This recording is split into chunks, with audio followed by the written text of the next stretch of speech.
The millionaire CEO didn't know he had gotten his secretary pregnant with twins until everything was revealed at the company's gala party. But before we dive into the full story, let me know where you're watching from and what time it is. Now, subscribe to the channel and let's get started. Anthony stood at the edge of the grand ballroom, adjusting the crisp lapel of his tuxedo with the poised air of a man who expected perfection. He surveyed the bustling room, quietly taking note of every detail, the catering staff scurrying with silver trays of hors d'oeuvres, the soft music that drifted from the quartet in the corner, and the impeccably dressed crowd waiting for the highlight of the night. It was his company's annual gala, a celebration that demanded his presence and leadership. Yet beneath his calm exterior, a faint sense of unease flickered. He spotted Ava across the room, her dark curls perfectly styled, and her elegant black dress catching more than a few admiring glances. She normally exuded a calm professionalism that inspired confidence in any boardroom, but tonight there was a look in her eyes that he couldn't quite decipher. Ava was his secretary, a pillar of efficiency and grace, yet something about her manner seemed off. She kept glancing at her phone, tension pulling at the corners of her mouth. Anthony felt a subtle twist of concern in his gut. There was no time to dwell on it, though. A handful of eager investors closed in on him, each trying to capture a moment of his attention. They asked about corporate expansions, partnerships, and rumors of new projects. He answered every question with polished charm, forcing a confident smile. His mind, however, wandered back to Ava. He couldn't recall a time she had looked so anxious. It was unlike her to slip away from the crowd. Just then, an older board member approached, leaning in to speak softly in Anthony's ear. "Media is gathering outside," he said, his tone urgent. "Might want to keep an eye on that." Anthony nodded, excused himself from the circle of investors, and scanned the room. He found Ava in the midst of an exchange with another colleague, her phone gripped tightly in her hand. She gave Anthony a fleeting, uneasy glance before turning back to the conversation. He wanted to walk over and ask if she was all right, but a sharply dressed server hurried up with a question about the placement of the champagne station. Over the next few minutes, Anthony directed the staff to rearrange a few tables and keep an extra watch for uninvited press. With each small task, he felt the pressure of the night mounting. This event was crucial, a chance to make a strong impression on shareholders who wanted reassurance that the company was poised for even greater success. Anthony was proud of how far they had come, proud enough to stage this lavish gathering. But the knot in his stomach hadn't loosened. While taking a moment to straighten a centerpiece, he glanced over to see Ava hurrying into a side corridor, phone at her ear. His eyes followed her slight form as she disappeared from view. He remembered when she first started working under him, poised, precise, and unflappable. Seeing her visibly stressed set off an alarm in his mind. He tried to shrug it off, but couldn't shake the sense that something big was brewing. Ava, meanwhile, leaned against the corridor wall as her phone call ended. The memory of the day she found out she was pregnant replayed in her mind, jarring as ever. She could still see the doctor's concerned expression, still feel the cold stir of panic and, underneath, a blossoming warmth at the thought of life growing within her. The father, of course, was Anthony, her brilliant, demanding, and at times surprisingly kind boss. She hadn't meant for it to happen. Their moment together felt distant, yet undeniably real. She squeezed her phone, unsure if revealing the news in the midst of this high-profile gala was the right choice, but keeping it hidden felt more impossible by the minute. When Ava stepped back into the main ballroom, she found herself confronted by a colleague's curious gaze. "You look a bit pale. Everything okay?" the colleague asked gently. "Yes, just a little headache," Ava answered, mustering a reassuring smile that fell short of convincing. Her co-worker gave her a searching look before drifting away into the crowd. Champagne flutes began to circulate, their crystalline chime echoing through the room. The hum of voices grew. Anthony was making his way toward a small stage at the far side of the ballroom, preparing to give a brief welcome speech. He climbed the few steps, cleared his throat, and surveyed the crowd under the glow of the spotlight. A hush fell. "Good evening, ladies and gentlemen," he began, voice ringing with practiced confidence. "I want to thank you all for coming tonight to celebrate our achievements. This year has been a triumphant one for our company."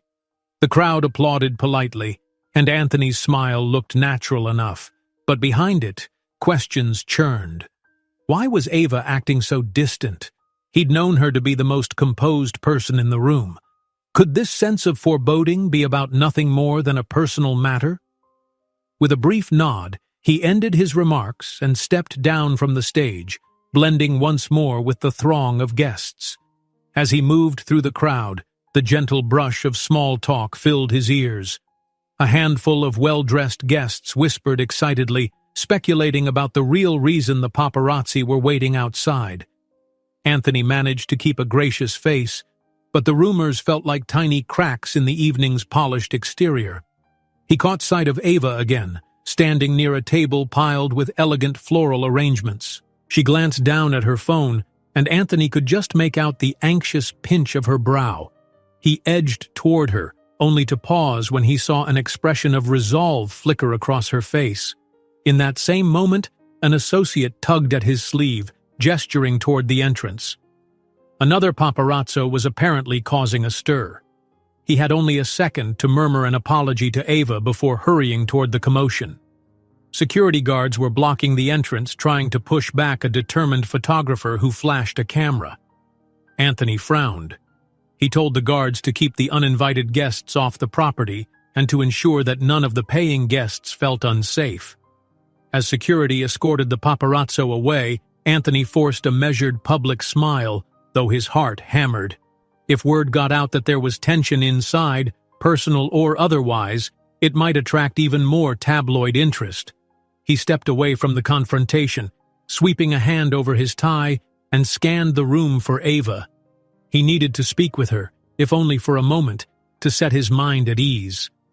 The band struck up a livelier tune, and the crowd shifted as a few couples took to the dance floor. Anthony wove through the guests, apologizing for a momentary absence, but he couldn't spot Ava anywhere. Then, by the far side of the ballroom, he saw a door leading to a smaller corridor, seldom used except by staff. Ava slipped through it with a serious, determined look on her face. She didn't notice him watching. For a fleeting moment, Anthony wondered if he should call out her name, but something held him back. Whatever was burdening her, she was taking steps to handle it on her own, or so it seemed. His sense of unease only grew, and his thoughts raced with possibilities. He realized he had never seen Ava look so resolute yet so apprehensive at the same time. Whatever she was about to do, it felt like a turning point. That was when he realized quite starkly that the night's troubles were only beginning. Anthony sees Ava slip through a side door, her expression determined. He wonders what she's about to do. Anthony lingered at the threshold of the side corridor, pulse quickened by the sight of Ava disappearing beyond the gilded doors. The gentle hum of the gala faded the further he stepped into the quiet hallway. She stood at the far end, her back turned, shoulders tense. The corridor's soft lighting cast slender shadows along the walls, adding to the hushed, almost secretive feel of the space. When she spun around and caught sight of him, she hastily brushed the corner of her eye, as if wiping away an unwanted tear. He froze, uncertain whether to approach. Ava, usually so composed, looked vulnerable in a way he'd never seen before. "Ava?" His voice was low, careful. "What's going on?" She took a quick breath, her eyes darting sideways. I'm sorry if I worried you." She tried to smile, but the effort faltered. "I just needed a moment alone." Anthony closed the distance between them. Now that they stood face to face, he noticed how pale she seemed, as if her usual self-assuredness had drained away. "You left in the middle of everything," he said, keeping his tone gentle. "I could tell something was off all night." Are you okay?" Ava hesitated, lips parted as though she wanted to spill a secret. Then, as if a switch was flipped, she gathered herself and shook her head. "I'm fine," she lied. "It's just personal stuff. This isn't the time or place."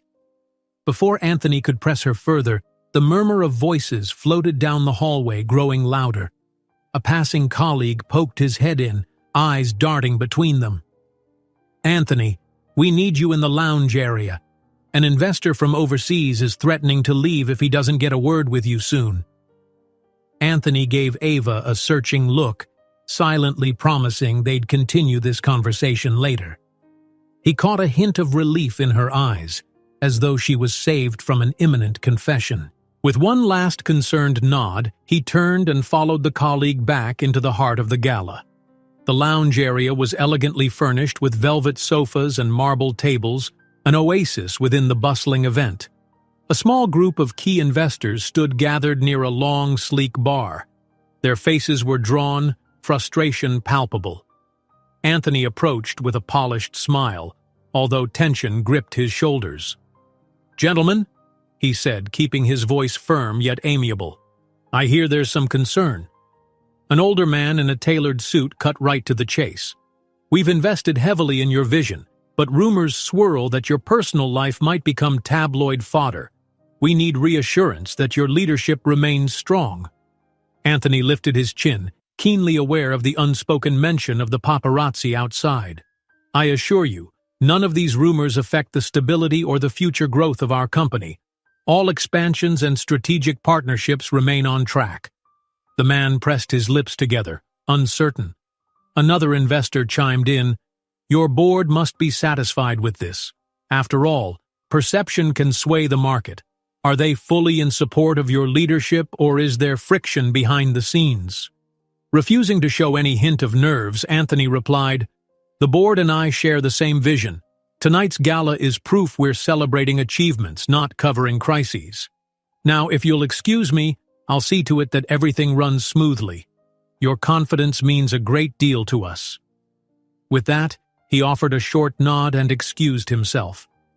As he moved away, he spotted Ava slip out of a side door leading toward the restrooms. Something in her posture tugged at him. He couldn't tell if she was steadying herself against the doorframe or simply pausing for a breath. The need to check on her flared again, but a new voice stopped him in his tracks. "Mr. Walker," a level female voice called. Anthony turned to see the company's PR advisor, a woman wearing a crisp red suit, her expression grim. "We need to talk." He stepped aside, clasping his hands behind his back. "What's on your mind?" She inhaled deeply, scanning the swirling crowd. "Word is spreading that tonight might not just be about celebrating the company. Paparazzi wouldn't be so desperate if there wasn't something big they're chasing. Whatever you do, be careful what you say in public. A single misstep, and we'll be cleaning up headlines for weeks." Anthony's jaw tensed. "I understand. I'm doing everything to keep things under control." The PR advisor offered a curt nod before stepping away. Standing alone, Anthony glanced once more toward the corridor where Ava had disappeared, then strode over to see if she was all right. Ava emerged from the ladies' room a moment later.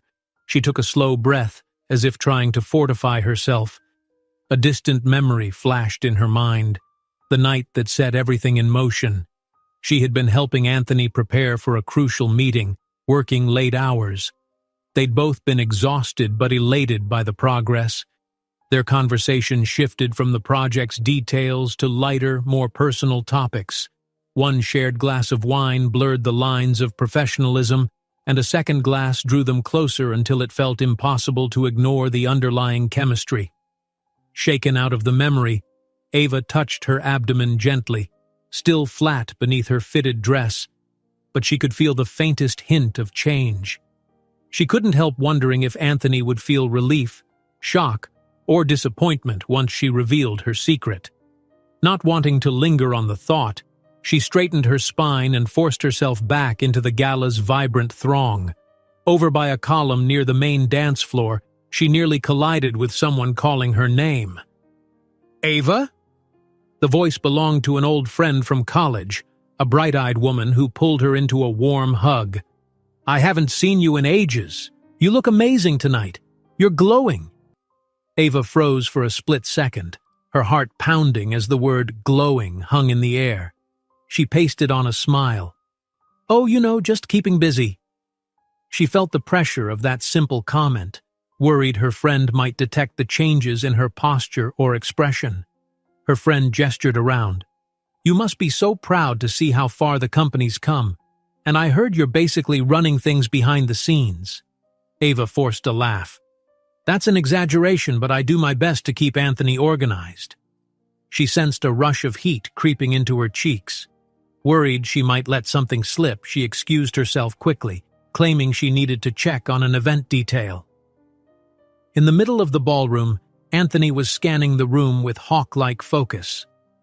The weight of the evening bore down on him, the suspicious mood from the investors, the uneasy feeling regarding Ava, and the swirl of rumors that threatened his carefully curated public image. When he finally spotted Ava weaving through the guests, he noticed how tense her posture was. She looked like someone on the brink of an urgent decision. He approached, and they momentarily shared a silence heavy with words unspoken. Before he could utter a question, though, a tall man with slicked-back hair appeared at Anthony's elbow, greeting him too smoothly. Anthony recognized him as a minor executive from a competing company, someone who had been around in the past, often fishing for confidential information. "Anthony," the executive said, smiling in a way that didn't reach his eyes. "I couldn't resist coming to see what all the commotion was about." Ava politely stepped aside, keeping her distance, sensing the tension. Anthony's tone hardened. "I didn't realize we invited you." "Let's say I'm always where news might break," the rival replied, tilting his head at Ava. "And I hear there's been plenty of interesting chatter." He then waved a dismissive goodbye, meandering off into the crowd. Anthony's patience wore thin. The last thing he needed was a rival poking around. He turned to Ava, ready to insist they speak privately. But before they could exchange more than a look, a board member rushed forward. "We need you to make a formal statement tonight," the man urged. "Set everyone straight, or we risk losing more than face in front of these investors." Anthony nearly cursed under his breath, but managed a curt nod. "I'll handle it. Just give me a minute, will you?" The board member clapped him on the shoulder. "Do it soon. We're at a tipping point." As the man disappeared, Anthony whirled back to Ava. "I need you to tell me what's going on," he said softly, fighting the pressing urge to raise his voice. "Whatever it is, I can't be blindsided tonight." Ava swallowed hard, an apology in her eyes. "I know. It's just, there's so much at stake. Let's talk when there's a quiet moment." But quiet moments were hard to come by. A security guard suddenly appeared by Anthony's side, murmuring about another paparazzo outside, forcing Anthony to drop everything and dash toward the entrance. Ava was left alone in a hush of swirling gowns and anxious conversations. She looked toward the stage, where glimmering lights framed the podium he had stood behind earlier. Her heart thundered as she realized she couldn't wait until the evening wound down. Every second that passed felt like it amplified the weight of her secret. She smoothed her dress, drew a fortifying breath, and started walking purposefully across the polished floor. If she kept delaying, the night would spiral entirely out of control. Anthony needed to hear it directly from her, even if it meant confronting him in the most public way possible. She paused near the stage steps, gaze sweeping the crowd. Anxiety pricked at her, but she steadied herself, recalling the moments of vulnerability they'd shared in the past, moments that bound them in ways neither could deny. A quiet resolve formed in her mind. "He needs to know now," Ava whispered, voice trembling with determination, and stepped forward. Ava stood at the edge of the makeshift platform, her eyes scanning the ballroom awash in glittering lights and murmured conversation. She could hear the gentle clink of champagne flutes and the low hum of chatter, all underscored by the soft rhythm of the live band. Her heart pounded so fiercely it felt like it might echo through the microphone she clutched with trembling fingers. The moment she'd dreaded for weeks had finally arrived, and there was no turning back. A wave of uncertainty washed over her as she glanced at the polished marble floor. Would people believe her? Would they blame her for the scandal about to unfold? She looked up, forcing her gaze to lock onto Anthony, who was still busy fending off curious guests and persuasive board members. Every step she took toward the center of the stage felt as though it reverberated in her bones. The bandleader, noticing her approach, politely paused the music. Voices began to quiet. People turned to see who had interrupted the flow of the evening. Ava inhaled, then lifted the microphone. Her voice wavered at first, but she found her courage and spoke clearly. "Good evening, everyone," she began, managing a small, apologetic smile. "I realize this is unusual, but I have something to share that can't wait." Anthony, startled by the hush, spun around to see Ava standing in the spotlight. For a moment, his mind couldn't reconcile the surreal image. She looked both vulnerable and determined, framed by gold drapes and 100 inquisitive stares. An uneasy sensation flooded his chest as he wondered what she was about to reveal. Ava swallowed hard, forcing herself to continue. "I work closely with Anthony, Mr. Walker, and for quite some time, I've kept something secret, something that affects both of us." Her voice broke slightly, and she felt the collective tension of the room tighten around her. "I'm pregnant. With twins." A stunned silence engulfed the ballroom. Every face turned toward her with shock, curiosity, or disbelief. Her words hung in the air, momentarily static, until Anthony took a reflexive step forward, nearly colliding with a server balancing a tray of champagne. His heart raced. He waited, hoping perhaps there was more, or that she'd say something to cushion the blow.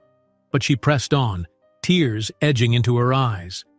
"And Anthony, he's the father."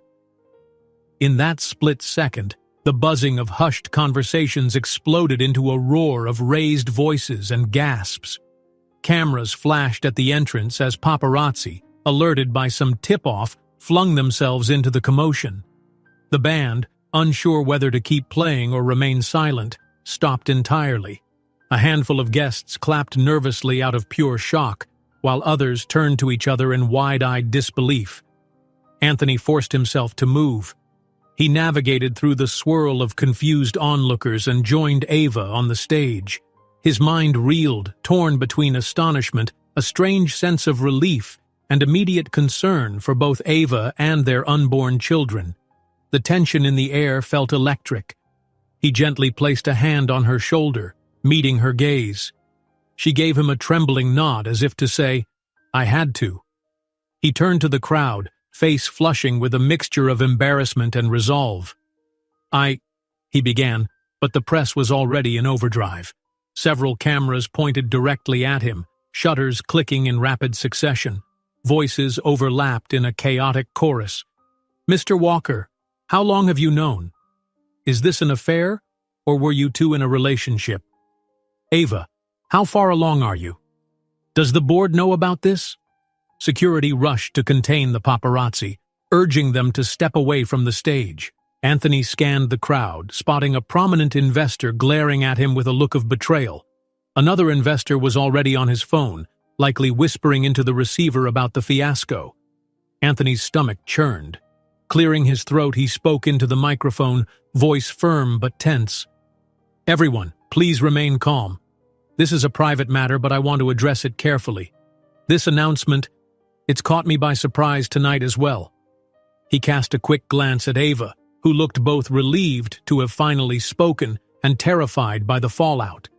The entire room erupted in fresh clamor as they realized Anthony himself hadn't known until that very moment. Rumors, half-truths, and speculation began to ricochet across the tables. A wave of frustration swelled in him at the very public nature of the reveal, yet he knew Ava must have been under immense pressure. He needed to protect her no matter what. An older board member stepped forward, raising his hands for silence. "Ladies and gentlemen, Perhaps we should continue this discussion in a more private setting. Clearly, there is a personal component to all of this. Personal? The stock's going to drop by morning if we don't handle this properly, another voice hissed. It belonged to an influential shareholder, face flushed. Anthony, you have to reassure us that your personal life won't topple everything we've invested in.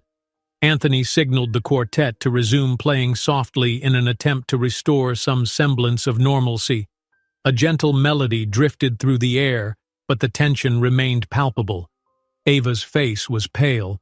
He leaned in to speak to her without the microphone. Are you all right? He squeezed her hand. She nodded stiffly, though her eyes brimmed with worry. I'm sorry, she whispered. I couldn't hold it in any longer. He brushed back a stray curl from her forehead, voice tight. We'll figure this out. Cameras continued to flash at the door, an incessant strobe that threatened to push them all over the edge. Hotel staff scrambled to keep the paparazzi from swarming inside the ballroom. The strains of the music did little to calm the sense of spectacle that had overtaken the evening. Some guests hurriedly exited, not wanting to be associated with the scandal. Others circled around, drawn to the drama. The board members huddled together in hushed debate, clearly strategizing for damage control. Anthony heard fragments of their urgent conversation, phrases like corporate liability, code of conduct, and reputation crisis. In the midst of it all, Ava slipped from Anthony's side, her stomach twisting with nerves. She retreated toward a quiet corner near the stage curtains, needing a moment to breathe. Everything felt surreal. She had half expected Anthony to be furious, but instead, he'd shown genuine concern. It was almost more than she could handle. Meanwhile, Anthony attempted to address a cluster of reporters who had somehow made it past security. They thrust microphones forward with machine gun questions, their eyes alive with the scent of a breaking scandal. Mr. Walker, how will this affect your standing as CEO? Are you stepping down? Did you knowingly conceal your involvement with an employee? He held up a hand. All I can say at the moment is that I accept responsibility. I ask that you respect our privacy. Any further statements will be made at a later time, once we've had a chance to... That was as far as he got before a rising clamor of voices drowned him out. The investors near the open bar began shouting about the company's image, about how the media spin might wreck them if Anthony didn't get ahead of it immediately. Each moment that passed brought more tension, and Ava watched from her corner, feeling strangely both lighter and burdened. She had finally told the truth, but at what cost? A commotion at the entrance made them all look up. One of the top investors, a man whose hefty financial support was pivotal to the company's future, stepped inside the ballroom with a stern expression. He wasted no time cutting through the crowd to confront Anthony. His voice rang out, clear enough to be heard by everyone within earshot. Mr. Walker, he said, eyes blazing with disapproval, I've supported this company for years, but this scandal is poised to wreak havoc on the market's faith. Unless you take decisive action to address it, I'll have to pull my backing, effective immediately. Anthony stood rooted to the spot, words evaporating on his tongue as the investor's ultimatum bore down like a hammer, leaving him speechless and cornered. Anthony stood rooted to the spot, still reeling from the investor's ominous words. The ballroom no longer felt like the opulent venue he'd chosen for a celebration. It had turned into a battlefield of shattered expectations and looming threats. Journalists that had managed to slip past security hovered at the fringes, hungry for more drama. Guests who had once mingled with champagne flutes now whispered in tense clusters. The hush of anticipation weighed heavy on his chest. A sudden flash from a photographer's camera jarred him into action. He signaled the head of security to take more decisive measures, though the man's troubled eyes showed they were already overwhelmed. Anthony pivoted to face the investor again, summoning his composure. I understand your concerns, he said, holding his voice steady. But please, allow me to address this situation with the board tonight before you make any final decision. The investor tilted his chin up, still visibly displeased. I want answers soon. not damage control after the fact, he warned. With that, he stalked off, leaving Anthony with a renewed sense of urgency. He scanned the chaotic scene until he found Ava standing near a deserted buffet table, her arms wrapped protectively around herself. Although the lights caught the glossy sheen of tears in her eyes, she stood remarkably still. The confession she'd made had turned everything upside down, and the look she wore told Anthony she felt every ounce of guilt for doing it so publicly. Summoning whatever calm he had left, Anthony crossed the marble floor to her side. A hush settled around them as if the rest of the crowd had momentarily stepped back, not wanting to intrude on a conversation that was clearly personal. "Ava," he said, voice gentle but tinged with strain. "This night isn't ending the way either of us expected. We need to talk. Really talk." She nodded, gaze drifting to the floor. "I know, but with all these people here." He glanced at the nearest security guard. "Let's find a quieter space." Without waiting for a response, he guided Ava toward a side door leading to a smaller private lounge reserved for VIPs. The plush sofas and low lighting offered a semblance of comfort, though the tension followed them inside. Anthony closed the door, muffling the distant din of frantic guests and tabloids. Turning to Ava, he studied the lines of worry etched on her face. "Are you okay?" he asked softly. She hesitated, then exhaled in a tremulous breath. "I don't know. I'm relieved that the secret is finally out, but seeing the chaos..." She trailed off, eyes glimmering with tears she fought to hold back. "I'm afraid I ruined everything for you." He took a cautious step closer, placing a hand on her shoulder. "No," he said firmly, "we both have a part in this. I wish I'd known sooner, but there's no going back now." He let out a shaky sigh. "The board is calling an emergency session tonight. They won't wait, not after that threat from our investor. We need to control this narrative, and quickly." She nodded. "I want to help, but I'm also terrified about my future, about the twins." In the silence that followed, a faint knock sounded at the door. A staff member poked their head in, apologizing for the intrusion. "Sir, the board wants to meet you in the conference suite. The press is becoming aggressive in the main lobby, and we've managed to keep them from barging in, but we can't hold them off indefinitely." "Understood," Anthony replied, mind already calculating what needed to be done. He turned back to Ava. "Go home for now, please. You shouldn't be in the middle of this. I'll talk to you later tonight, or first thing in the morning." Ava's initial reaction was to protest, but one look at his determined expression told her it wasn't a mere suggestion. "Okay," she whispered, resigning herself to the necessity. "Just let me know what happens." He brushed a thumb over her knuckles briefly, then stepped away to gather himself for the battle he was about to face. Outside, the lights seemed harsher, the angles of the decor suddenly cold. Security guided them both to a side hallway. In hushed voices, they explained that paparazzi lurked around every possible exit, waiting for a chance to snap a revealing photo or hurl provocative questions. Ava tugged at the hem of her dress, nerves taut. She tried her best to slip away quietly, escorted by two guards who ushered her toward a car waiting near the loading dock at the back of the hotel. Anthony, meanwhile, straightened his jacket and made his way to the conference suite on the top floor, ignoring the pointed stares of staff and guests. The elevator ride felt interminable. His own reflection glared back at him from the mirrored walls, looking far from the poised CEO he'd been at the start of the evening. When the doors slid open, he entered a hushed corridor leading to double doors, behind which the board members were already convened. Their voices seeped through the threshold, tense, urgent, punctuated by an undercurrent of fear. He pushed the doors open. Around a long mahogany table sat half a dozen directors in formal attire, looking grim as they typed furiously on laptops or shot messages on their phones. At the head of the table stood the chairman, an older man with silver hair and a perpetual air of sternness. He nodded curtly when Anthony walked in.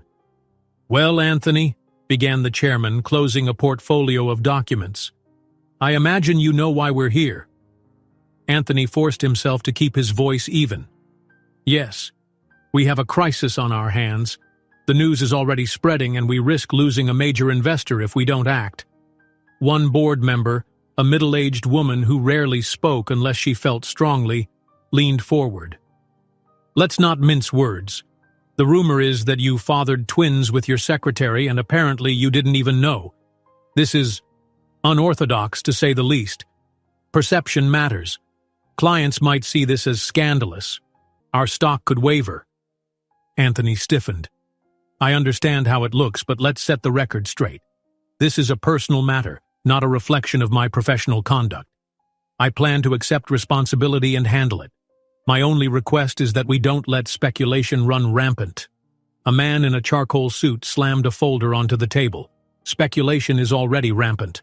The press is feasting on this. Next, they'll start digging for dirt on you, on her, or anything that can create headlines. The question is how we distance the company from your choices and reassure investors. Anthony felt a surge of anger, though he fought to maintain composure. Ava is not just my secretary. She's an integral part of this company, and I never intended for this to turn into a public scandal. But now it's here, and I'm not going to throw her under the bus. The board exchanged wary glances. They launched into back-and-forth arguments, some suggesting a disciplinary measure, others insisting on a carefully worded statement that addressed the scandal while preserving the CEO's image. Anthony stood at the center of this storm, arms crossed, refusing to budge on the idea of blaming Ava. As the debate raged, he could feel time slipping away, the possibility of the investor pulling out inching closer with every second. At one point, the chairman demanded silence. Enough. We need a short-term plan. Anthony, you'll make a statement to the press first thing in the morning, preferably on camera. Apologize for the shock, emphasize your commitment to the company's stability, and vow that this won't compromise your leadership. Anthony nodded slowly, though he knew the statement alone might not quell the uproar. What about the investor who threatened to withdraw? We've called him, the chairman replied. He wants to see decisive action to restore confidence. We'll inform him of our plan and hope it's enough. The room fell quiet, heavy with unresolved tension. Anthony ran a hand over his face, exhaustion setting in. If there's nothing else, wait, another board member said, frowning at his phone. We have a bigger issue. A rumor's circulating online about a prior business deal you made a few years back.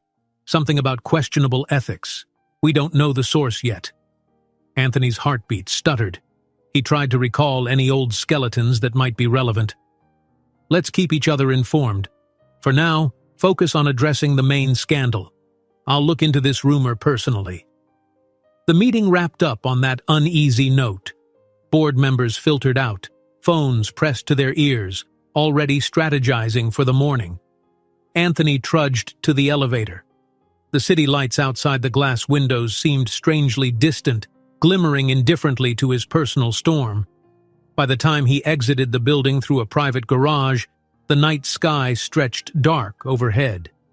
Ava had already left, and he longed to call her, but he needed a moment to gather himself. He sank into the back seat of his car, telling the driver to head for home. Halfway there, his phone buzzed. He expected more frantic calls from the board, but a single message popped onto the screen from an unknown number. He opened it, eyes narrowing. It contained a single sentence. We know what you did. Pay up or watch your career burn. A chill traced down his spine. He gripped the phone until his knuckles turned white, rereading the message. The threat felt like a ticking bomb in his palm. After everything that had happened tonight, this was the last thing he needed. His breath caught in his throat, imagining the ramifications. The city lights blurred outside the window, and his mind flooded with worst-case scenarios. Whatever the sender was threatening to reveal, it had the potential to destroy him and, by extension, damage the future he wanted to provide for Ava and the babies. As the car rolled quietly through empty streets, Anthony's heart pounded with a growing sense of dread. He realized with unsettling clarity that the crisis was only just beginning. Anthony stared at his phone in the dim morning light, the screen still showing the cryptic text that had rattled him to his core the night before. His sleek black sedan idled outside his townhouse, engine purring softly. He'd barely slept. His mind had been consumed with images of flashing cameras, murmuring shareholders, and the haunting message threatening to upend his already turbulent world. Now, dawn was breaking over the city, and he had no choice but to head to the office and face the fallout. As the car pulled into traffic, he couldn't ignore the glare of the headline on the digital billboard above. CEO's secret pregnancy shocker, company in turmoil? It was accompanied by a blurry picture of Ava at the gala, microphone in hand, her face tense with emotion. He'd hoped overnight calm would cool public interest, but the headlines suggested otherwise. Already, news alerts buzzed on his phone, each notification another stab of uncertainty. By the time his driver eased into the parking garage beneath the company's headquarters, Anthony felt the weight of 1,000 eyes on him. Press vehicles clustered near the garage entrance, waiting for any glimpse of him or Ava. He slipped from the car, ignoring the faint calls of a journalist who'd managed to sneak inside. Security escorted him to a private elevator. Stepping out onto his executive floor, he noticed immediately that the usual hum of quiet efficiency had been replaced by a tense hush. Employees whispered in small groups, darting glances his way as he passed. He managed a curt nod, trying to project the composure of a leader in control. Ava arrived moments later, stepping through the elevator doors with her head slightly bowed. Cameras had trailed her too, but building security had shielded her from the worst of it. The tension of sleepless hours showed in the faint shadows beneath her eyes. Though she tried to maintain her usual poise, Anthony caught a flicker of exhaustion every time she blinked. They rode the elevator together to his office in silence. The few people who joined them quickly grew uncomfortable under the thick aura of scrutiny, quietly disembarking at other floors. By the time the doors slid open onto the CEO's private suite, only Anthony and Ava remained. He guided her inside, gently shutting the door on the outside chatter. "You all right?" he asked, voice tight with worry. She managed a nod, though her expression looked far from steady. "I'm fine, just tired. My head's been spinning since last night." They crossed to his desk, where a neat stack of morning reports waited. Tucked in among them, however, was a thin manila folder labeled with no name, just the word confidential.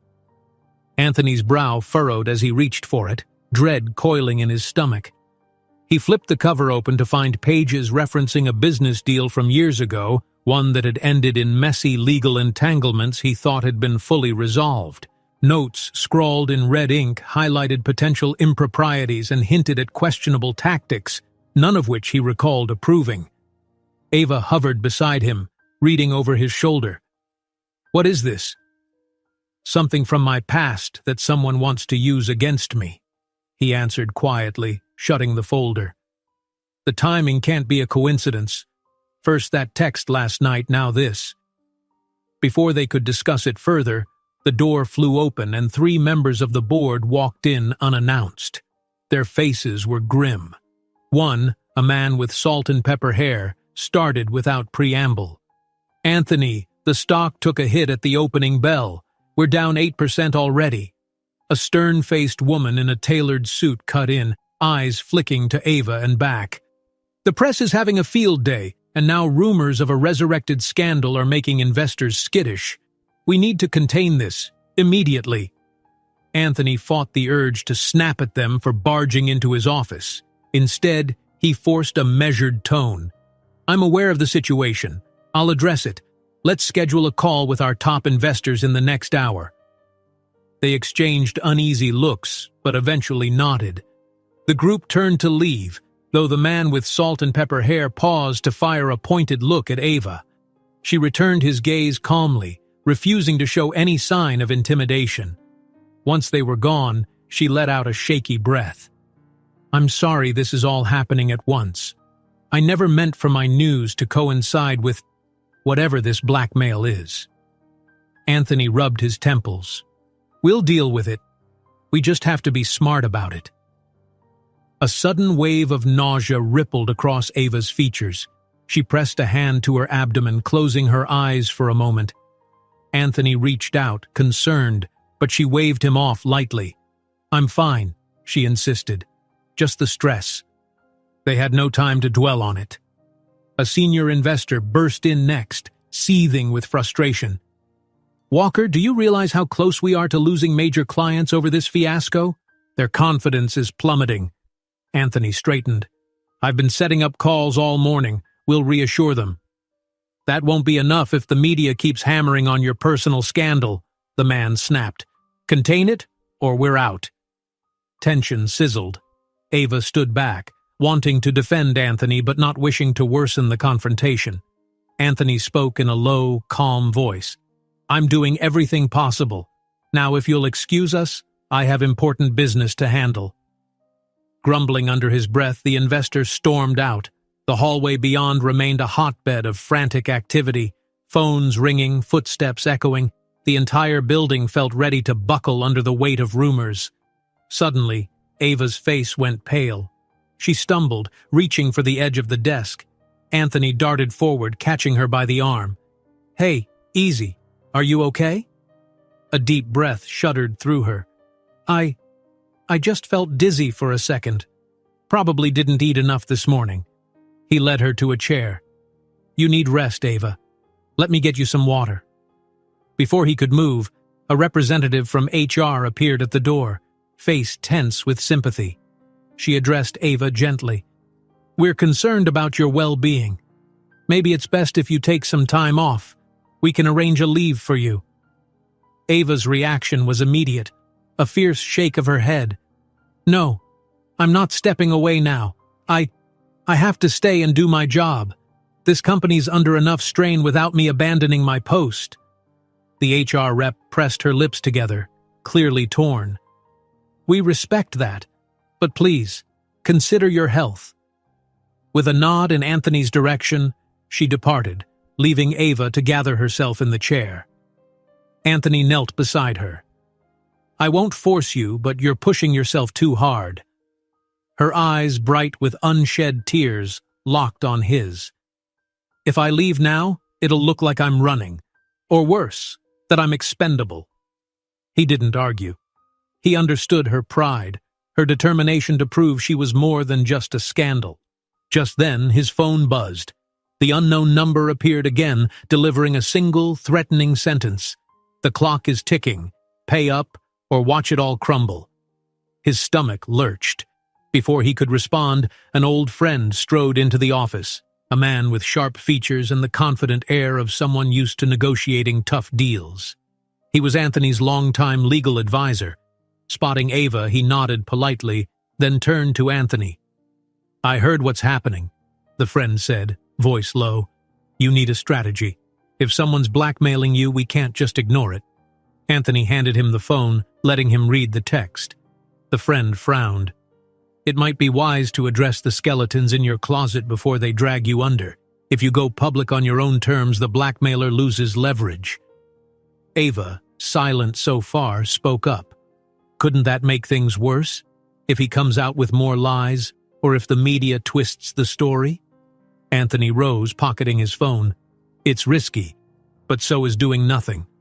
Let's handle one crisis at a time. First, calm our investors. Then, we'll figure out how to handle whoever's behind these messages." He took a shaky breath and glanced at the clock. Afternoon had slipped into late day before they knew it, phone calls and urgent emails piling up. Every corner of the company buzzed with tension, rumors surging through the building. Ava tried her best to keep up, but worry for her unborn twins weighed heavily on her every step. At last, she took a moment to step away from the chaos, seeking a quiet spot in a small break room. She hadn't been gone long when Anthony sensed something was wrong. A strange hush seemed to settle over the corridor. He excused himself from yet another crisis call and hurried in the direction Ava had gone. He found her leaning against a countertop, face contorted in pain. "Ava?" he called, heart pounding. She didn't respond right away, both hands pressed to her abdomen. Then she let out a shaky gasp, Fear slammed into him like a train. "Hold on," he murmured, rushing to support her, his voice trembling with alarm. Her breathing was ragged, and the color drained from her face. Somewhere behind them, an assistant rushed off to grab help. Anthony cupped Ava's cheek, voice thick with worry. "It's going to be okay. Just breathe." As he said the words, he realized how powerless he felt. The swirl of corporate drama vanished, replaced by a singular terror for the woman he'd never intended to fall for, and for the two lives resting in her body. Late in the day, Ava experiences a painful cramp. Anthony rushes to her side, panic twisting his face as they realize the pregnancy might be in danger.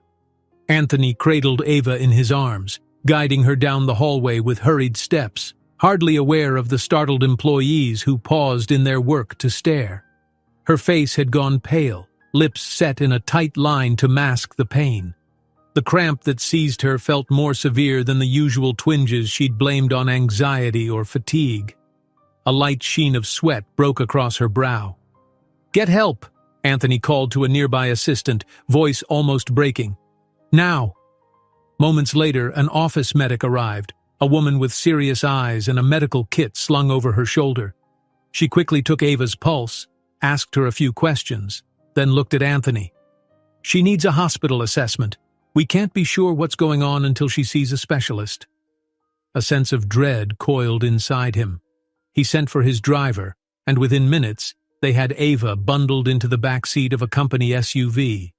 Anthony slid in beside her, ignoring the paparazzi who had tracked them to the garage and were snapping pictures through the tinted windows. All he could focus on was Ava's breathing, shallow and labored, as she clutched his hand.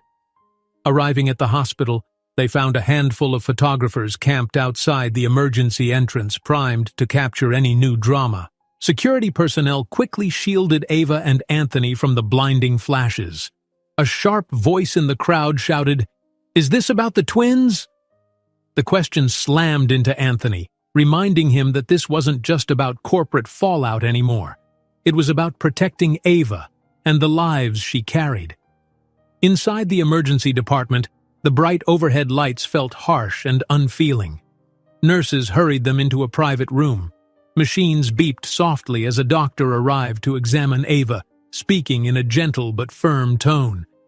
Anthony remained by her side, tension radiating off him, prepared to handle any barrage of information the medical team hurled his way. They ran quick tests, stabilizing Ava as best they could. She squeezed Anthony's hand, her grip surprisingly strong for someone so drained. He bent down, brushing the back of her hand with his thumb. "It's all right," he murmured, though fear gnawed at his insides. A nurse adjusted the bed's incline and arranged the IV drip with professional efficiency. "The doctor will have more specifics soon," she reassured, "but for now, she needs to stay calm." Staying calm proved to be no easy feat. The hospital's hallway buzzed with tension. A security guard informed Anthony that some reporters were already lurking in the waiting area, trying to charm their way through. Anthony's phone vibrated incessantly with calls from board members, anxious about the company's plummeting stock and the fresh wave of gossip swirling online. He stepped out into the corridor for a moment, answering a call from a frantic director. "Yes, I'm at the hospital," Anthony said tersely. "I can't join any meeting right now. My priority is making sure Ava's okay. I'll address the public when I have something concrete to say." The board member's reply was full of worry, hints about negative press and rumors that shareholders were losing faith by the hour. Anthony ground his teeth, cutting the call short. He glanced back into the room where Ava lay, eyes closed, an exhausted cast to her features. The weight of her condition was far heavier than any corporate meltdown. He re-entered quietly. Ava looked up, forcing a small smile. "Any updates from the office?" she asked weakly. "Nothing that matters more than your health," he replied, stepping closer to her bed. "I'm not leaving you here alone." Her expression softened into something uncertain. "You really don't have to do that. I know what the board's like. They might call a meeting to push you aside or force your resignation." He shrugged, trying to look unbothered. They'll do what they have to do. I have bigger things to worry about." He reached for her hand again, swallowing hard as he recalled the vow he'd made to ensure she and the babies remained safe, no matter the cost. A short while later, a doctor with a name tag reading Dr. Morris entered the room. He carried a clipboard and maintained a calm, confident bearing. Ava and Anthony turned their full attention to him, tension humming in the air. Dr. Morris explained that initial results suggested Ava was experiencing acute stress that could worsen her condition. "We're not seeing anything dire at this moment," he said carefully, "but stress during pregnancy can lead to complications, especially with twins." Anthony glanced at Ava, heart twisting at the guilt etched on her face. She gave a slight nod. I'll try to rest more," she promised softly. The doctor left with assurances that a more detailed set of tests would clarify things soon. For the moment, Ava needed monitoring and less anxiety. Anthony sank into a chair at her bedside.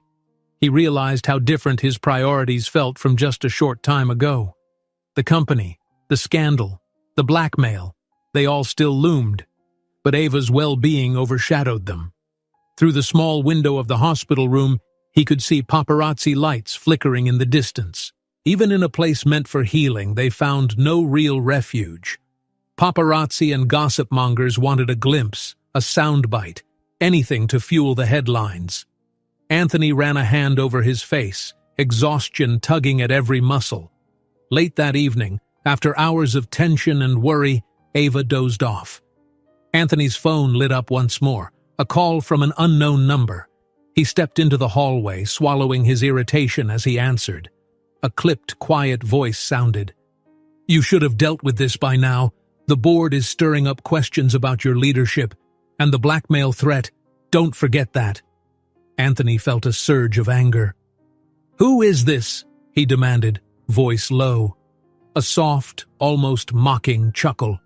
"Someone who knows you can't juggle every problem at once. Make a choice. Protect your reputation or watch everything crash down." The line clicked dead. Anthony's blood pounded in his ears. He told himself not to let fear consume him. Right now, he had to remain calm for Ava's sake. A moment later, a tap on his shoulder made him jump. He spun around to see a familiar figure, an ambitious rival from another firm. The man stood in the hospital corridor, arms folded, a smug look on his face. "I heard what happened. Thought I'd drop by to see how you're holding up," he drawled, though his tone suggested more of a game than genuine concern. "Leave," Anthony said coolly, stepping closer to ensure his meaning was clear. "I won't tolerate vultures hovering around Ava's hospital room." The rival narrowed his eyes. "I'm simply anticipating opportunities. If you lose your grip on the company, I'll be there to pick up the pieces." Anthony clenched his fists, straining to keep his composure. "Find someone else to bother." The rival held his gaze for a beat longer, then shrugged and strolled away, leaving behind a toxic sense of triumph. Anthony exhaled shakily, massaging the tension in his neck. This hospital, meant to be a sanctuary of healing, had turned into just another battleground in the wake of his corporate crisis. When he slipped back into Ava's room, he found her awake, glancing at him with apprehension. Her cheeks looked slightly flushed, and there was a fragile tremble in her voice. "Is everything okay?" she asked softly. He paused, not sure how to begin. "Just more drama," he murmured, easing himself back into the chair. "But it's nothing for you to worry about." Her eyes roamed the IV line in her arm, the monitors that trailed quiet beeps beside her. "I hate feeling helpless," she admitted. "I can barely stand it, knowing I'm the reason the press is circling like sharks, that the board is in crisis." He took her hand, surprised by how protective he felt. "It's not just your news. They're after me too.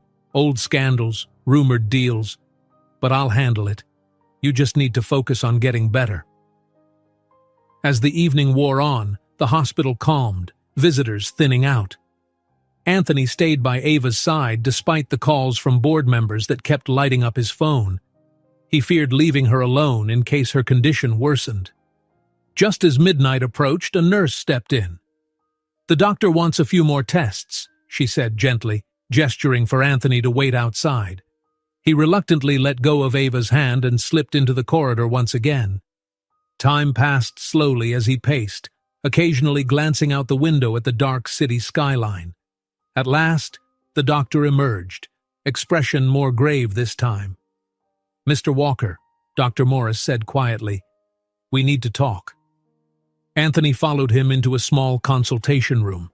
A faint buzzing in his ears made it hard to focus on the doctor's measured words. "Ava's earlier pain subsided, but the overall stress is taking a toll," the doctor explained. "Her blood pressure and heart rate are elevated. We're worried that this level of anxiety could trigger complications for the twins." Anthony swallowed. "What do we do?" Dr. Morris met his eyes. "She needs near total rest and a drastic reduction in stress levels. If it continues like this, there's a risk to her pregnancy we can't ignore." Anthony felt the room tilt slightly. His position as CEO, the scandal, the blackmail, none of it seemed to matter in the face of that warning. "I'll do whatever it takes," he promised, voice faint. Dr. Morris patted him on the shoulder. "Let's hope it doesn't come to anything extreme." He nodded at the corridor. "You can see her now." They headed back to Ava's room. She was awake, eyes heavy with worry, but she managed a faint smile when Anthony reappeared. Before he could speak, a phone on the wall rang sharply, making them both jump. A nurse answered, then hurried over. "Dr. Morris, it's for you," she said, looking troubled. The doctor took the receiver, turning away. After listening in silence, he returned to face Ava and Anthony.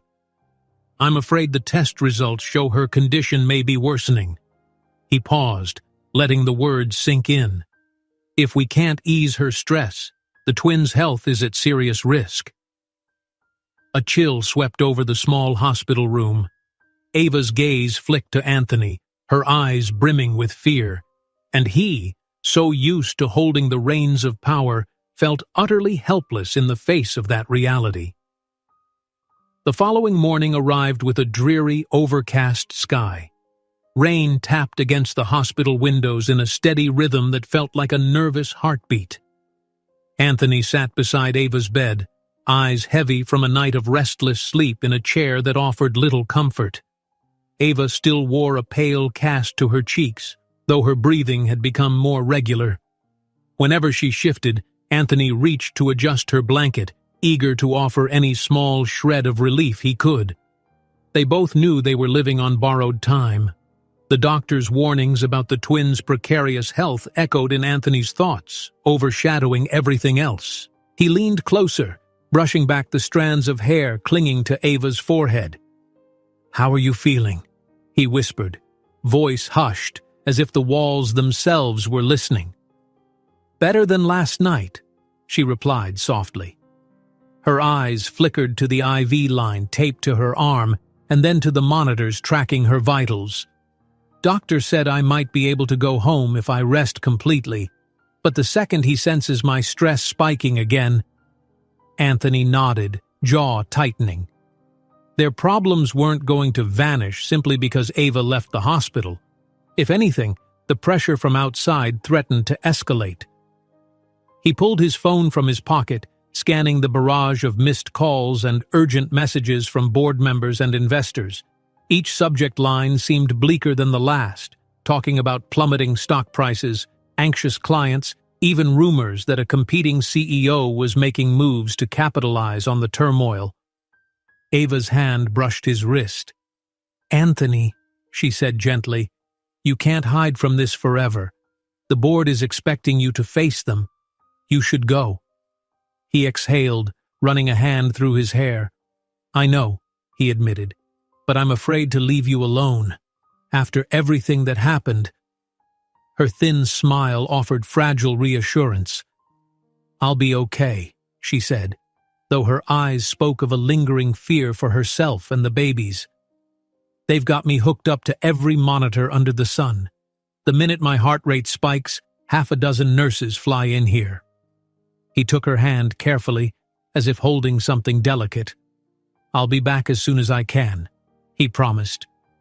His gaze flicked toward the door, where 2 hospital security guards stood watch, courtesy of the PR team's frantic efforts to shield Ava from relentless paparazzi. True to his word, Anthony stayed just a few more minutes, pressing a gentle kiss to Ava's forehead before finally forcing himself out into the corridor. Reporters were roving like predators in the lobby. He managed to bypass them with the help of hospital staff, slipping into a service elevator that led to the parking garage. Once inside his car, he sank into the leather seat, shutting his eyes to collect himself. The driver sped toward the corporate headquarters, city streets glistening with rain. When he arrived, it was as if the entire building was on edge. An almost tangible tension hung in the air. Hushed conversations trailed off whenever he appeared, and employees darted glances at him, sympathy and speculation mingling behind their eyes. A few news vans sat parked across the street, cameras aimed at the towering facade. Up in the top-floor conference room, the board members waited. Their expressions ranged from grim to outright hostile, and as soon as Anthony crossed the threshold, someone slammed the door behind him. The drumming of rain against the floor-to-ceiling windows underscored the moment, like a warning. "Anthony," the chairman said in a clipped tone, "we've reached a critical juncture. The investors are demanding reassurance, or we risk a widespread sell-off. The press has latched onto every detail of your personal life. Our stock is tumbling, and we can't ignore calls for drastic measures." Anthony tried to project calm, though his heartbeat raced. He settled into a chair at the head of the table, crossing his hands. "I understand the gravity," he said, voice firm but quiet. "I want to reassure everyone I'm working around the clock to contain this." A stern-faced board member in a tailored Navy suit cut in. "That's not enough. The scandal alone would have been damaging, but now rumors are circling about a past business deal. Clients worry it points to a pattern of unethical behavior. Our competitor is swooping in, claiming they can offer more stability." "How do we know these rumors aren't just a smear campaign?" Anthony countered. "I've never been charged or officially accused of anything questionable." The man glared back. "Perception is reality in business, Anthony. If the public thinks there's something to the accusations, it won't matter whether they're officially proven. And let's not forget the pregnancy fiasco. You might argue it's personal, but it still reflects on the company." Raising a hand, the chairman spoke again. "Let's not rehash the entire scandal. We have a more immediate crisis. A major investor, one who's propped us up for years, has given us an ultimatum: clear this up or resign." An uneasy silence followed. Anthony's gaze swept the table. Some board members couldn't meet his eye. Others seemed to watch him warily, as if waiting for him to break. He resisted the urge to slam his fist down or shout. Instead, he inhaled slowly. "I won't resign," he said, voice measured. "Not while Ava is in the hospital because of all this turmoil. I refuse to cut and run." "If you won't step down, then find a way to silence these rumors," a slender woman in an elegant suit snapped. "That means addressing whatever skeletons might be rattling in your closet." He clenched his teeth, recalling the blackmail texts and the cryptic documents about an old deal. "I'm trying to resolve it," he insisted. "Whoever is behind this blackmail wants me to pay them off, but that would just invite more trouble. Coming clean might be better." The board members exchanged uneasy looks, and a ripple of doubt passed around the table. "You have 48 hours, the chairman finally said.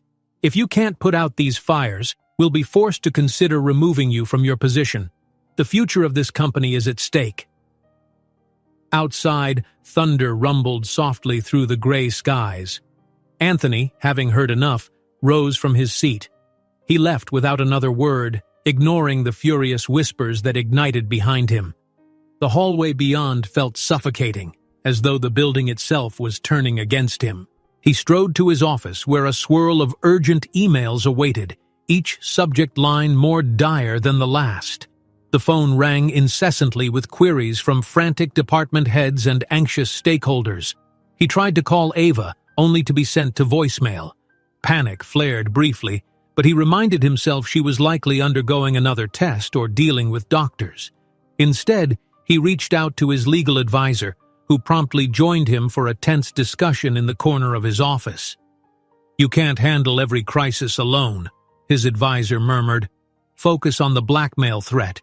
If you can defuse that, maybe the board will back off. Any idea who might be behind it?" Anthony shook his head. "No, but it feels personal. They have details about a deal from years back. I can't imagine how they got that data unless someone in my old network sold them the story." The advisor offered a grim nod. "Then let's dig. We'll interview old associates, see who might hold a grudge. In the meantime, prepare for your next public move. A statement, perhaps?" Anthony sighed, shoulders slumping. "I can't just spit out a statement and hope it goes away. We need something definitive. The board's given me 48 hours. A knock at the door interrupted them. A junior employee peered in, face drawn. "Sir, I'm sorry to bother you, but there's an urgent call. Someone claiming to have new information about your personal life. They said it can't wait." Anthony exchanged a look with his advisor. "Patch it through," he said, bracing himself. He picked up the receiver, hesitating for a moment before speaking. "Hello?" A low voice, slightly distorted, responded. "You're running out of time, Walker.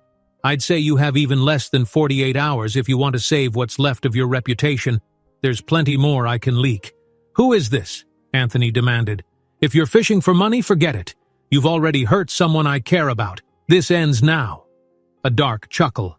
"Oh, it ends when I say it ends. By the way, how's Ava doing? Stress can be deadly for twins, you know." Rage and terror mingled in Anthony's chest. "If you do anything to—" Click. The line went dead. For a moment he could only stare at the phone, breath tight with fury and dread. He slammed the receiver back into place, ignoring the wide-eyed look from his advisor. Outside his window, the rain hammered the glass, streaking the view of the city. Everything felt compressed, as though the walls were closing in. 48 hours to save his company, defend his character, and protect Ava and their unborn children from the relentless storm swirling around them. He paced, restless, considering every option from paying the blackmailer to calling a public press conference and revealing all. Before he could decide, his phone vibrated again, a new text from the unknown number. With a trembling hand, he unlocked the screen, eyes skimming over the message. Each word hammered home the bleak reality of what the blackmailer intended to release. Documents, recordings, twisted half-truths that could be devastating if made public. It was all there in black and white. Anthony's phone buzzed again. He reads a message revealing exactly what the blackmailer plans to leak. His face falls, as if he truly has no way out. Anthony burst through the door of Ava's hospital room, phone clenched in his hand like a live wire. His usually composed features were etched with desperation. Ava, propped up against a stack of pillows, startled at the sight of him rushing in. The monitors by her bed beeped in a quiet, steady rhythm, an incongruous calm against the storm brewing in his eyes. "Anthony?" she asked, trying to sound more collected than she felt. Her gaze darted to the phone in his fist. "What happened?" He drew closer, letting out a ragged breath before flipping the screen around for her to see. An anonymous website displayed a fresh headline. "Corrupt CEO hides shady past, new evidence revealed." Below the lurid banner was a photo of Anthony at some event years ago, accompanied by half-truths about a business deal that ended badly. Each paragraph dripped with insinuations of illegal activity and moral compromise. Ava's face lost its remaining color. "Oh no," she murmured, scanning the text. The details were sensationalized, but some elements matched rumors she'd heard only in passing. A possible lawsuit that had never made it to court, allegations of backroom negotiations.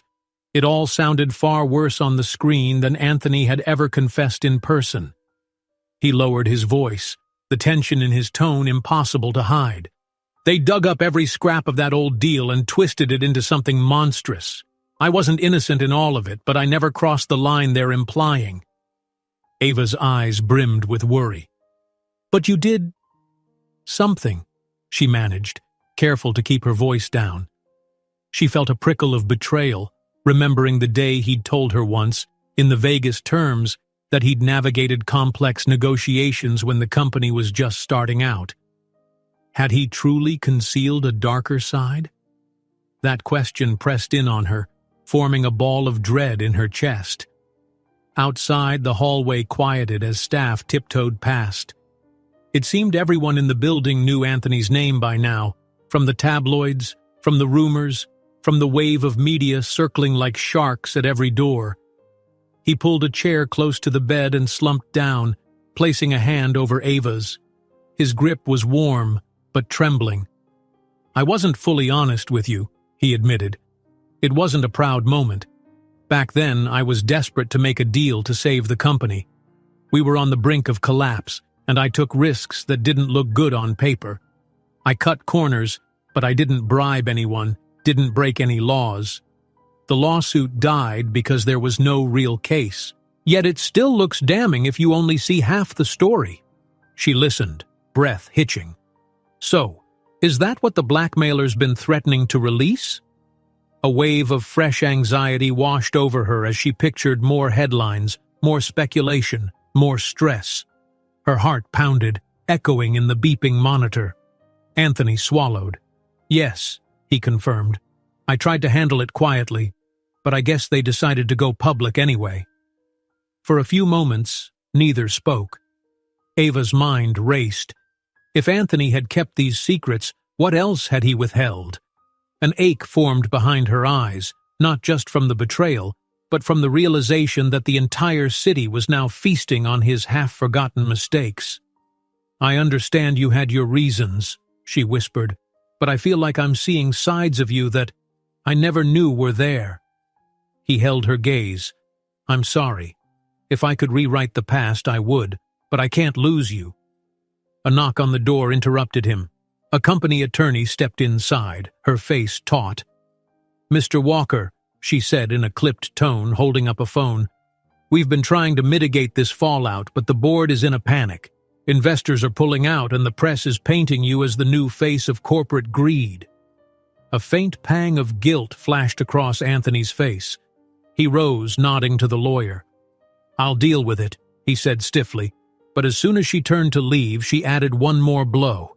"They're scheduling a public statement without you," she said, "apparently to reassure stakeholders that the company can stand on its own, regardless of your leadership." A flash of anger surged through Anthony, but he forced it down, giving the attorney a curt nod. Once they were alone again, Ava reached for his hand. "So they're acting like you're already gone." "Seems that way," he said bitterly. "They're spooked. They figure if they distance themselves from me quickly, maybe the stock won't crash." He made a frustrated sound in his throat and turned to the window. From the corner of his eye, he spotted a figure ducking past the door, camera in hand. His blood froze. Without another word, Anthony whipped the door open. In the hallway, a jittery paparazzo was snapping photos through the narrow window pane of Ava's room. "Hey!" Anthony barked, striding toward him. "Get the hell out of here! This is a hospital!" The paparazzo spun, sweat beading on his forehead. "I'm just doing my job," he shot back, refusing to lower his camera. The device clicked incessantly, its bright flash striking Anthony's eyes. Anthony lunged, his fury swelling. "This is private property, and you're harassing a patient!" He reached out, ready to yank the camera away. The paparazzo stumbled back, dropping a curse under his breath. For a moment, it looked like a fight might erupt right there in the corridor, but two security officers hastened over, physically separating them. "Sir, let us handle this," one guard insisted, pushing Anthony aside. The other guard corralled the paparazzo, who loudly claimed he had every right to be there. Nurses peeked around corners, worried murmurs drifting through the halls. The tension was a powder keg, one spark away from chaos. Hospital security removed the paparazzo, but the damage was done. He'd managed to snap dozens of invasive photos.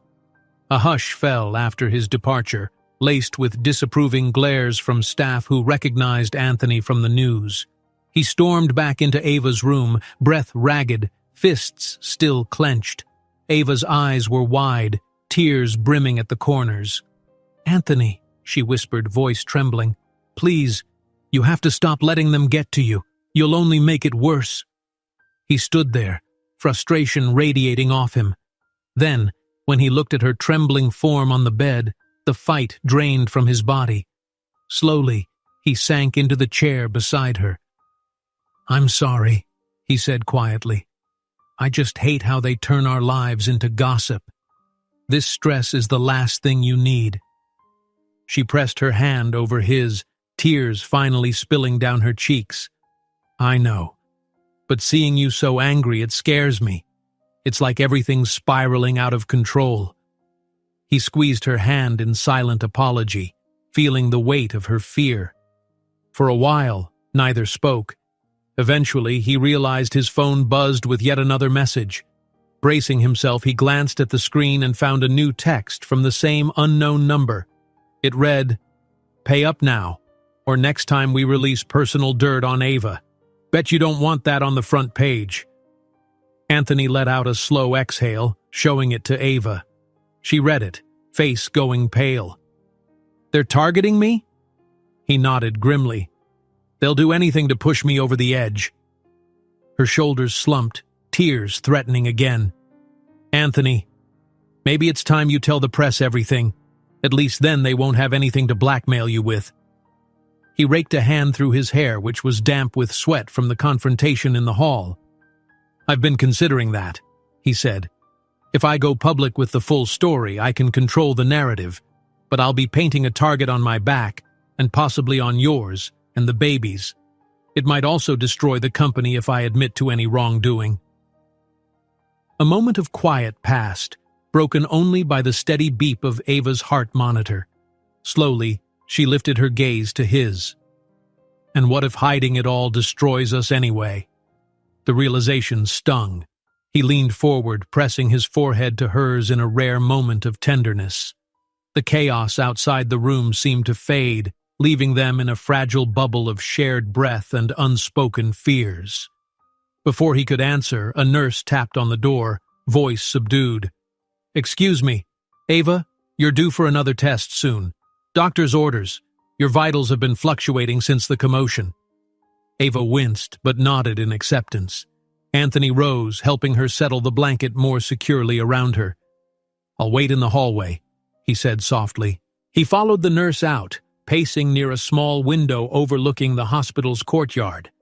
Rain glistened on the plants below, the storm from earlier having passed but leaving everything damp and gray. In the hush of the corridor, he could almost think clearly, until his phone vibrated again. This time it wasn't the blackmailer. It was a call from his legal advisor. "They've scheduled a mandatory public statement for you in 2 days," the advisor said. "You'll need to decide if you're airing the skeletons in your closet or if we're going to refute everything. The board's done waiting." Anthony rubbed his face. "I need to come clean," he whispered. "I can't be held hostage by these threats anymore. But first, I have to talk to Ava about the details." The advisor hesitated. "If you admit wrongdoing in that old deal, you could face legal repercussions, not to mention a total meltdown of investor confidence." "Better that than letting these vultures pick us apart," Anthony said, voice hardening. As he ended the call, the door to Ava's room opened. The nurse peeked out, waving him in. Ava lay on the bed with tears shining at the corners of her eyes again. Concern spiked in his chest. "What's wrong?" She drew a shaky breath. "The doctor says my stress levels aren't dropping enough," she said softly. "He's worried about the twins." He moved to her side, taking her hand. "I promised I'd protect you," he murmured, feeling guilt coil in his gut. "I'm failing at that, aren't I?" She clung to his fingers, voice raw. "No, we're in this together. Just hurry. Fix this before it's too late." Before Anthony could respond, the hospital phone on the table rang, the sharp buzz cutting through the air. Ava flinched. He lifted the receiver, bracing for more bad news. Sure enough, a tense voice, her doctor, delivered a sober update. "Ava's condition has worsened," he said. "Her blood pressure is spiking again, and we might need to consider a more aggressive course of action. If the stress doesn't ease, the twins' health is at serious risk." Anthony felt his stomach plummet. Ava caught his panicked expression, and tears welled in her eyes. Their world seemed to hang in limbo, suspended between fragile hope and a looming disaster. A gray gloom tinted the sky outside Ava's hospital window, a reflection of the tense undercurrent running through the city. Inside the room, a small TV showed footage of camera crews gathering at the company's headquarters. Reporters discussed Anthony's upcoming press conference in hushed yet urgent tones, speculating whether he planned to resign or fight back. Ava leaned heavily against her pillows, one hand resting over her belly. She felt the twins shift and kick every now and then, as if absorbing her anxiety. A nurse discreetly checked her vitals, then offered a reassuring pat on her arm. Although the cramping had subsided, her blood pressure remained stubbornly high, a fact that gnawed at her whenever she glanced at the monitors. With the nurse gone, Ava shifted her attention to the television again.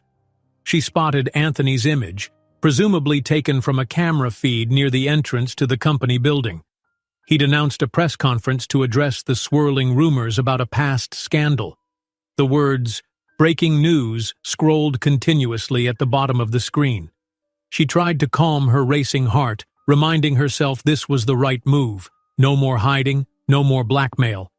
Anthony had told her late last night that telling the whole truth might be his only chance to break free from the threatening grip of unknown enemies.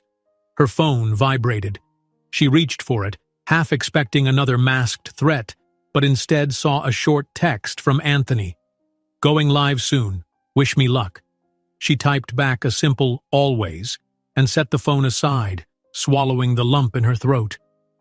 Over at the corporate tower, Anthony stood behind a podium hastily arranged in the lobby.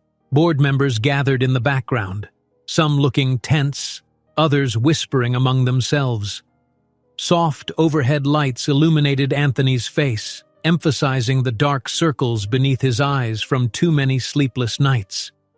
Cameras from multiple news outlets trained on him, each lens capturing the slightest shift of his expression. He cleared his throat, gripping the edges of the podium. "Thank you all for coming," he began, voice steady but laced with strain. "I asked you here to discuss certain allegations about an old deal I made when this company was struggling. Some of what you've heard is based on real events, but it's been distorted into a sensational story." He paused, scanning the small crowd. Flashes flickered as photographers took advantage of the pause to capture every flicker of emotion on his face. "Years ago, I was desperate to save a fledgling operation. I broke no laws, but I did make ethically questionable choices. I negotiated under intense pressure and tried to shore up funding through any means within legal bounds. Some people viewed that as a betrayal of fair practice." A subdued murmur rippled through the gathering of reporters, pushing Anthony to continue. "At the time, I was confident in what I did to keep the company alive, but in hindsight, I see how it raised concerns. Tonight, I stand here to acknowledge my mistakes.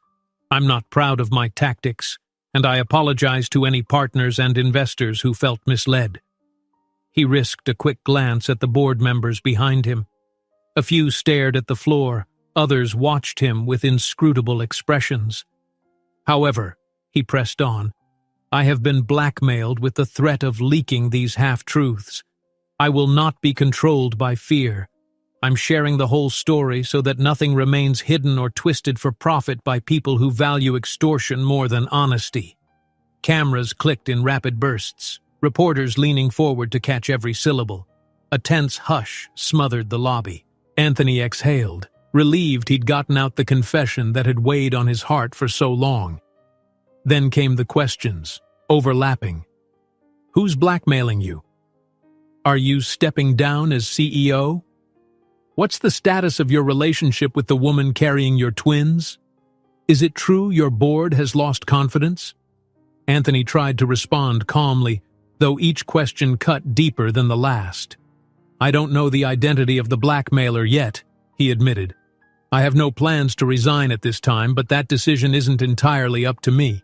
As for my personal life, I'd ask for respect for Ava's privacy. She's in the hospital due to stress related to this situation. Our focus is on ensuring her safety and the health of the twins." Another flurry of camera flashes followed, then a final pointed query. "What if the board forces your hand?" He looked toward the group of directors clustered behind him. Most avoided his gaze. "I'm prepared to do whatever is best for this company," he said simply, "but I won't abandon my responsibilities to Ava and our children. I hope the board and I can find a path forward that balances both." From her hospital bed, Ava watched this unfold live, chest tightening as he spoke of her condition on national television. Part of her felt exposed, but another part was touched by his willingness to defend her and the twins, no matter the risks. She forced a deep breath, trying to maintain calm as her blood pressure monitor showed a slight spike. The knowledge that half the world was gawking at her private life made her heart pound, but Anthony's words ignited a small flame of hope in her chest. Not far away, back at the tower, the press conference ended. The air in the lobby crackled with tension as Anthony stepped away from the podium, ignoring shouted follow-up questions. One board member approached him, a man with thinning hair and a sharp suit. "That was either the bravest thing you've ever done or the most foolish," the man said tersely. Anthony let out a shaky breath. "It's the only way I can move forward, for the company and for Ava." The board member's stern expression softened slightly. "We received a call from an influential investor just now. He's impressed you came clean but wants to see more. We'll have to hold an emergency session, tonight or early tomorrow, to decide whether you remain as CEO." Anthony's jaw tensed. "So be it," he said. "I need to see Ava first. She's not doing well." A rustle behind him drew his attention. A small group of executives parted to reveal a tall, imposing figure. Anthony's old rival who had popped up at the hospital corridor days earlier, the same man rumored to be sniffing around for a hostile takeover. He greeted Anthony with a thin smile. "Quite a show," he said. "Congratulations on your heartfelt confession. Your stock's plummeting, by the way." Anthony glared, refusing to dignify the provocation with a response. Instead, he brushed past the rival and headed for the exit. Bodyguards and a personal driver escorted him through a side door to avoid the media throng, though a few swift paparazzi still managed to snap fleeting shots of him stepping into the car. En route to the hospital, Anthony made a quick phone call to his legal advisor, who reported that the blackmailer had gone silent for the moment. "Maybe your confession took the wind out of their sails," the advisor suggested.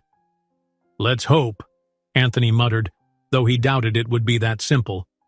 "If they come back, I won't pay a cent."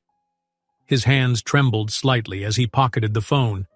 A swirl of conflicting emotions flooded him: relief at telling the truth, dread at the board's impending decision, and worry for Ava. In the hush of the car's back seat, he stared out at the city lights, wishing for a moment of peace that never seemed to come. When Anthony arrived at the hospital, he found a cluster of reporters outside yet again, though the staff kept them at bay. Security guided him through an alternate entrance. He hurried up a quiet hallway until he reached Ava's room. She was watching a replay of the press conference on TV, her face somber. When she saw him, she muted the broadcast. "That was brave," she said softly, though the lines of worry across her brow hinted at lingering concerns. He took a seat beside her. "It had to be done," he murmured, covering her hand with his. "I'm sorry you had to hear about our lives in front of the whole world, but—" She shook her head, tears welling up.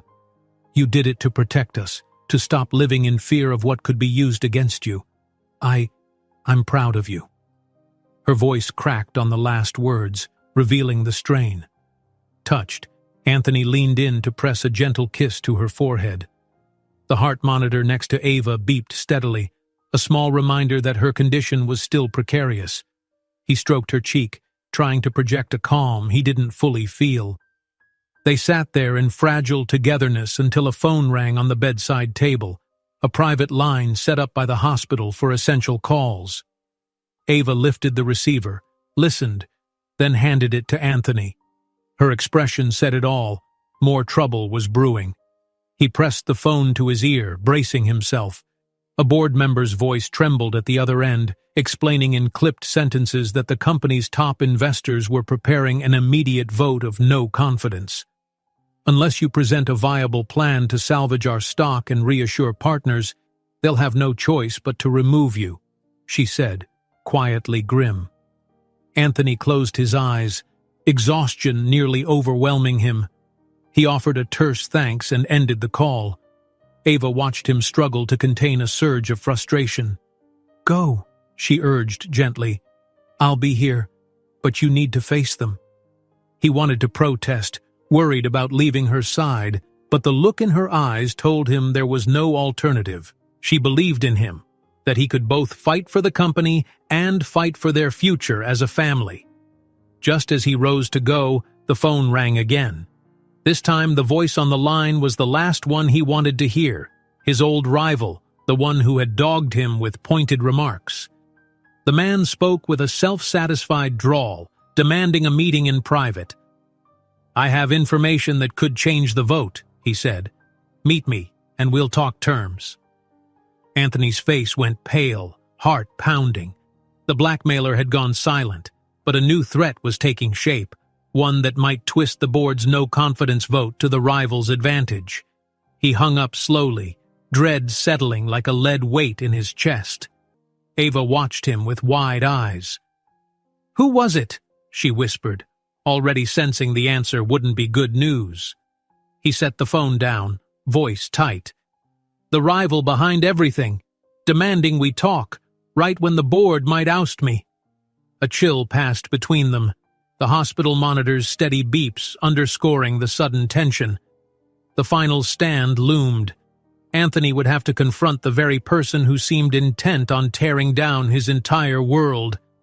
The board summons Anthony. With the final vote hours away, the phone rings again. It's the rival who orchestrated the blackmail, demanding a meeting in secret. Anthony stood on the curb of an unremarkable side street, the city's early morning bustle already humming in the background. Thin shafts of sunlight slipped between tall buildings, illuminating specks of dust in the air. His breath felt shallow, every step forward weighted with the knowledge that the future of his company, and possibly his entire life, hung in the balance.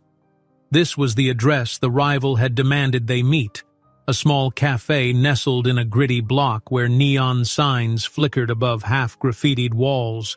He checked his phone once more. The board's vote of no confidence was scheduled for midday, just a few hours away.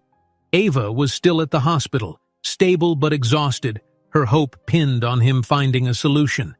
He squared his shoulders, inhaling the faint aroma of roasted coffee drifting from the cafe's interior, and pushed open the door. Inside, the lighting was dim, the decor modest, simple tables, an espresso machine hissing behind the counter. Only a few patrons lingered, hunched over pastries or phone screens. In a corner booth, Anthony's old rival, tall, impeccably dressed, and wearing the smirk of a man too comfortable with his own power, waited. A single empty cup rested in front of him, as if he'd been there for some time. "Walker," the man said, inclining his head in a half-nod. "I appreciate your promptness. It would be a shame if you missed your own board meeting." Anthony slid into the seat across from him. "You're the one who insisted we talk in person," he replied, keeping his tone guarded. The cafe's low murmur made their conversation feel oddly intimate. The rival leaned forward, steepling his fingers. "I've orchestrated a few revelations about your past dealings and about your personal life that have caused quite the stir. You're hemorrhaging public goodwill and investor confidence." Anthony bristled, but forced himself to remain calm. "You admitted to blackmailing me before. Why the charade now?" A faint chuckle. "Call it a business opportunity. I never planned to let you sink completely. You have talent, but your downfall would help me swoop in and control a slice of that empire. I'd prefer if we made this simpler. You step aside, quietly hand me a share of the company. In return, all these damning leaks disappear.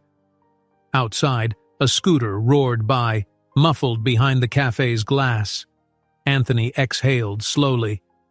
And if I refuse? The rival's eyes hardened. Then I release everything I have. More documents, personal details about Ava, speculation about the babies. You'll face lawsuits, a destroyed reputation, and the board will oust you. You'll be alone in the fallout. Silence stretched between them. Anthony thought of Ava lying in that hospital bed, the twins' health on a knife's edge, the swirl of cameras stalking them at every turn. Then he remembered how coming clean about the old scandal had lifted a burden. "I'm not paying you a cent," he said quietly. "I won't be manipulated anymore." The rival snorted. Noble, but misguided. A voice cut in from behind them. "Misguided is thinking you'd get away with this." Both men turned. Anthony's legal advisor stood there, phone in hand, poised to record. And behind her, a longtime board ally, an older man who had once mentored Anthony when he'd first launched the company, hovered, arms folded, unwavering.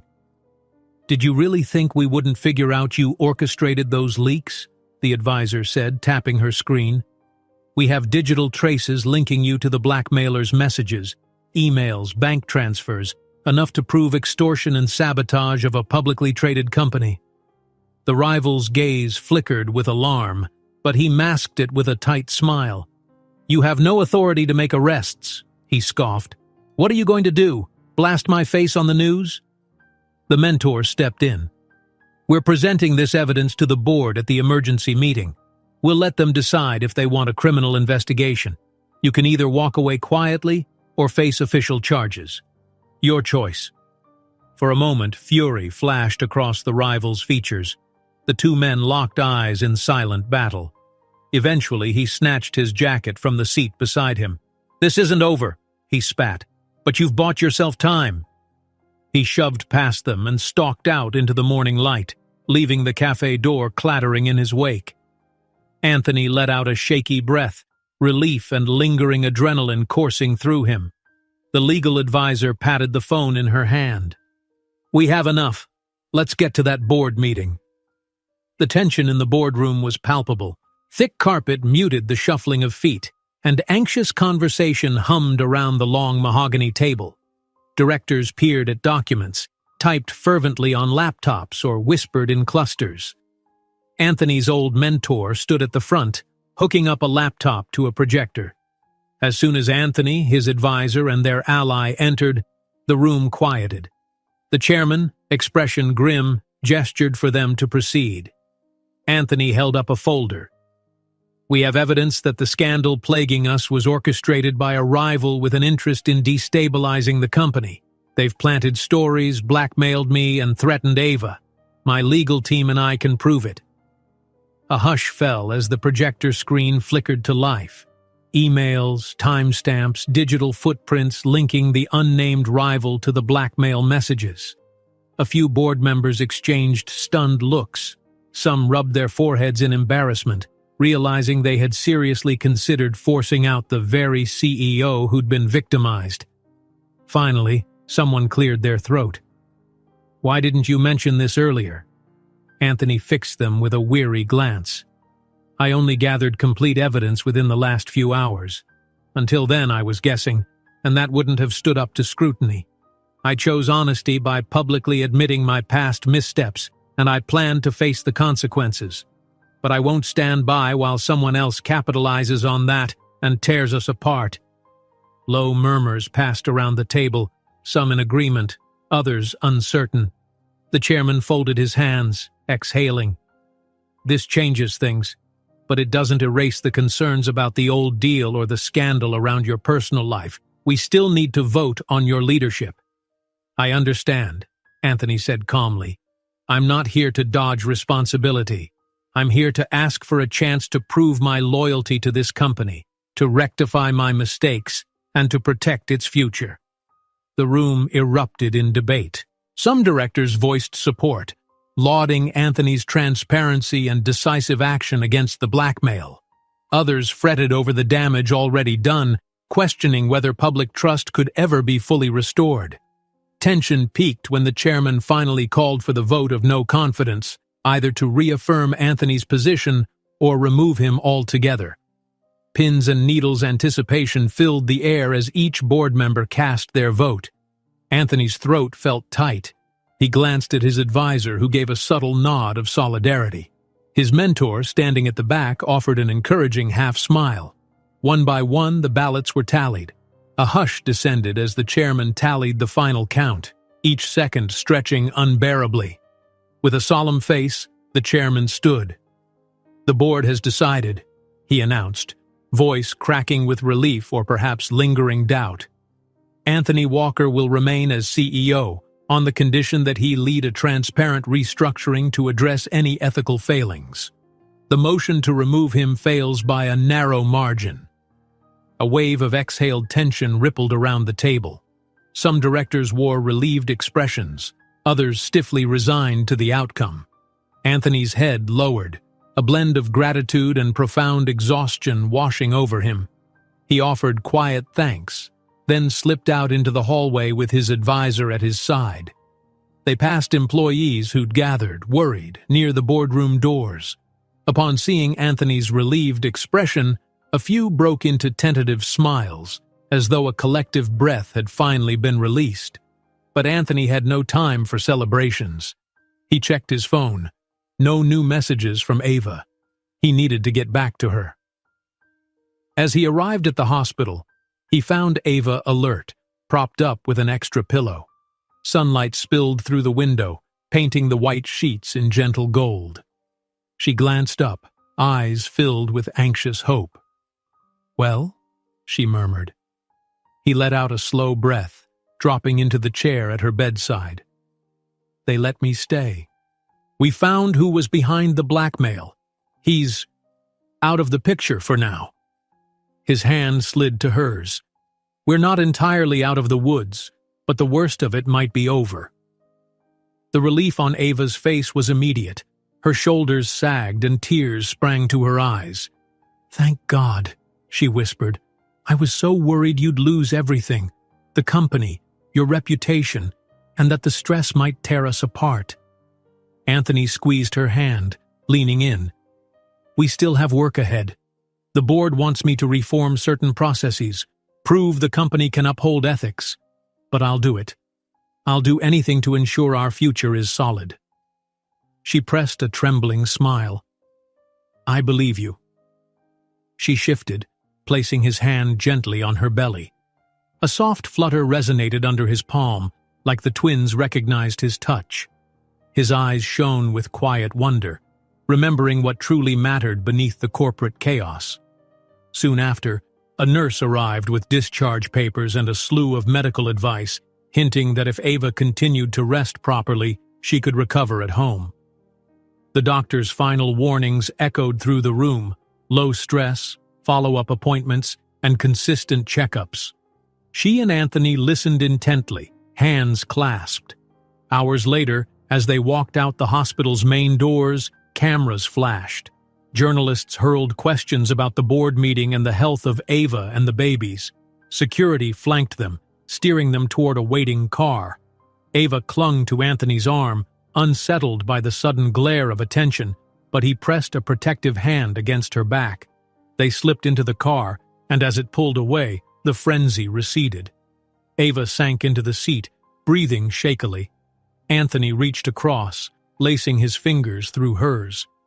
"I know it's not going to be simple," he said, gazing at her with a mix of tenderness and resolve. "But from here on out, we're a team, at work and at home." Back at company headquarters later that afternoon, Anthony introduced Ava to a small group of key department heads. Some staffers seemed hesitant at first, but after he announced that Ava would be stepping into a new, elevated role, one leveraging her skills and dedication, a few began to clap. Quietly at first, then with genuine support. It wasn't a grand, triumphant moment, but it was real, a slow-building acceptance that suggested maybe, just maybe, people were ready to move forward together. When the meeting ended, they strolled through the building's lobby. Outside, a fresh wave of reporters waited, cameras at the ready. Ava braced herself, one hand protectively across her stomach.